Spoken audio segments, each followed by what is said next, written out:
আমি তোমাদের একটা অদ্ভুত প্রশ্ন করতে চাই।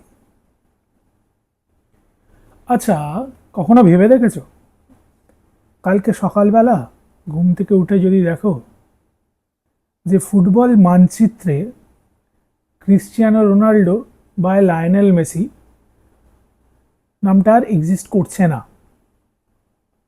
তারা আর ফুটবল খেলছে না, তখন এই বিশ্ব ফুটবলের মানচিত্রটা কেমন লাগবে? আমাদের ঠাকুরদাদের কাছে বোধহয় শুনেছি পেলের গল্প, বাবাদের কাছে শুনে এসেছি মারাদোনার গল্প, যোগবনিতর গল্প, টোটাল ফুটবলের গল্প। মানে ফুটবল রোমান্টিক বাঙালি আমাদের পূর্বপুরুষ, তোমার আমার পূর্বপুরুষরা ঠাসিয়ে গল্প ভরে দিয়েছে আমাদের মগজে। এবার চিন্তার বিষয় ছিল যে আমরা কি বলবো, এবং আমরা পেয়ে গেছি এই দুটো মানুষকে, যে দুটো মানুষ টানা 20 বছর ধরে বিশ্ব ফুটবলে রাজ করে গেল। এই যারা যাই বলো, এটা আমাদের সুপিরিয়রিটি থাকবে। মানে ওই যে সেদিন বললাম, আমরা যারা 2000 সময় থেকে 2000 সালের সময় থেকে বা তার একটু পর থেকে ফুটবলটা দেখা শুরু করেছি বা ফুটবলকে ভালোবাসতে শুরু করেছি, পেলে বলো, মারাদোনা বলো, জিকো বলো,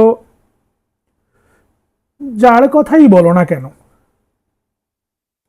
20 বছর ধরে বিশ্ব ফুটবল শাসন করার ক্ষমতা এর আগে কারুর হয়নি। কিন্তু এই দুটো প্লেয়ার করে দেখালো। এবার চিন্তার বিষয়টা হচ্ছে এটা, 2026 বিশ্বকাপটা যখন শেষ হবে, এই দুটো প্লেয়ার যখন মাঠ ছেড়ে চলে যাবে, তখন আমরা কি নিয়ে থাকব? হ্যাঁ জানি, ক্রিশ্চিয়ানো রোনাল্ডো আল নাসেরে যাওয়ার পর বা লায়নেল মেসি ইন্টার মায়ামি যাওয়ার পর হয়তো অতটা রেগুলারলি ফলো আমাদের অনেকেরই করা হয় না, হয়তো নিজের নিজের টিমের বাইরে অতটাও সময় আমরা পাই না, হয়তো অতটা ফলো করা হয় না, হয়তো নিজের নিজের টিমের বাইরে সবটা তথ্য জানা যায় না, খালি স্ট্যাটসটা দেখে নি বা খেলা থাকলে বা টুকটাক ক্লিপিংস থাকলে বা গোলটুকু থাকলে সেটুকু দেখে নি। ওরমভাবে ড্রাস্টিক্যালি হয়তো ফলো করাও হয় না যতটা করতাম আমরা আগে। কিন্তু আমরা জানতাম মাঠে এই দুটো চরিত্র এখনো বর্ণময়। এখনো তো ট্রেনে বাসে আলোচনা চলে মেসি বড় না রোনাল্ডো বড়। Think about it. আমাদের ছোটবেলা, আমাদের আমাদের আমাদের ভাইদের বা আমাদের দাদা, আমাদের ছোটবেলা, আমাদের স্কুল লাইফ, আমাদের কলেজ লাইফ, আমাদের চাকরি ক্ষেত্র হোক আর পাড়ার মাঠ হোক, কলকাতা ময়দান হোক বা নিজেদের নিজেদের জায়গায় যে যেখানে খেলে বড় হয়েছি সেখানে হোক, এমন একটা ক্ষেত্র বলতে পারবে যেখানে এই মেসি রোনাল্ডো নিয়ে চর্চা হয়নি? এই দ্বৈরথ বিশ্ব ফুটবলের বোধহয় সব থেকে বড় দ্বৈরথ, যেটা দেখে, যেটাকে আষ্টে পৃষ্ঠে ভালোবেসে বড় হয়েছি আমরা। ইউসিএল বলো, ওয়ার্ল্ড কাপ বলো, ব্যালন্ডিওর বলো, যাই বলো না কেন, একদল মেসি, একদল রোনাল্ডো। এর সঙ্গে সঙ্গে হয়তো দেখো, ঠান্ডা মাথায় যদি ভাবা যায়, বাকি অনেক স্পোর্টসেই এরকম দ্বৈরথ দেখা যায়, কিন্তু একটা টিম স্পোর্টসে দুটো ইন্ডিভিজুয়াল চরিত্রের এই দ্বৈরথ এতদিন ধরে বর্তমান থাকা, এ বিরল, এ হয় না। আর এটা সবচেয়ে বেশি হিট করবে কবে জানো? যেদিন 2026 ওয়ার্ল্ড কাপে এই দুই মহারথীর যাত্রা শেষ হবে। আমরা সেই দিন বুঝতে পারবো যে আমরা কোন স্বপ্নের মধ্যে এতদিন ছিলাম, কোন স্বপ্ন থেকে আমাদের জাগানো হলো। তাই আমার মনে হয় 2026 বিশ্বকাপ না মেসির বিশ্বকাপ বা মেসির গল্প নয়, রোনাল্ডোর বিশ্বকাপ বা রোনাল্ডোর গল্প নয়, ফ্রান্স নয়, জার্মানি নয়, স্পেন নয়, ব্রাজিল নয়, 2026 বিশ্বকাপ না শূন্যতার বিশ্বকাপ, একটা ভয়েড তৈরি করার বিশ্বকাপ। ফুটবল কখনো থেমে থাকেনি।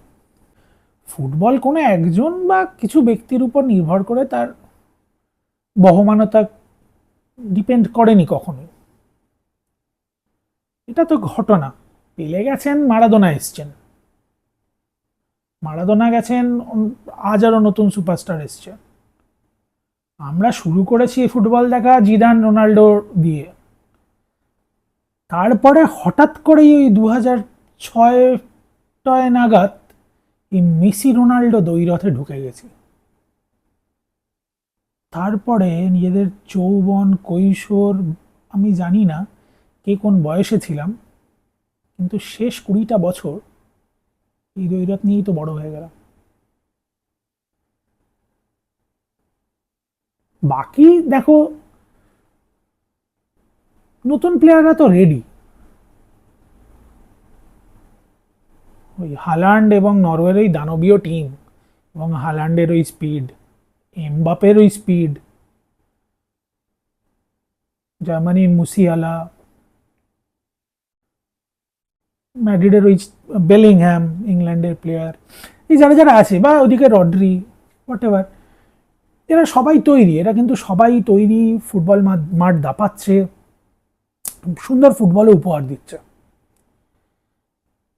এবং যত দিন যাবে, এটাও ঘটনা, ফুটবল হয়তো সময়ের কালমেনেই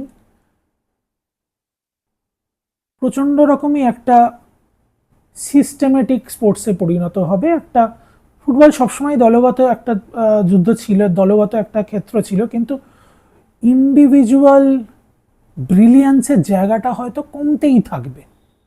আর ঠিক সেই কারণেই মনে হয় এত বড় সুপারস্টার আর ফুটবল আমাদেরকে দেবে না।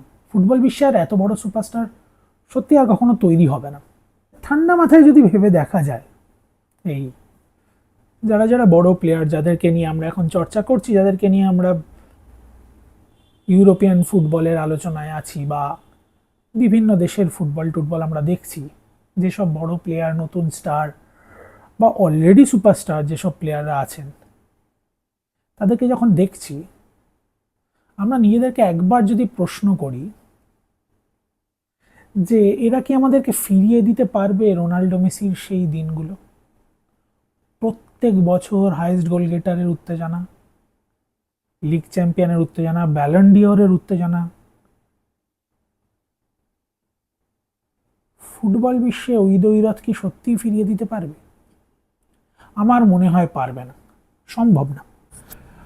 আর ঠিক ওই কারণেই, আরও অনেক কারণ আছে, 2026-এর বিশ্বকাপ আমার মনে হয় না খুব সুন্দর ফুটবলের জন্য আমরা মনে রাখবো, কিন্তু তার থেকে অনেক বেশি মনে রাখবো এই শূন্যতাটা তৈরি করার জন্য। মেসি রোনাল্ডো তো রিটায়ার করবে আর 1.5 মাস, তারপর আর দেখা যাওয়ার সম্ভাবনা খুব কম। কিন্তু তারপর কে? ফুটবল বিশ্ব এই প্রশ্নটা রেখে যাবে।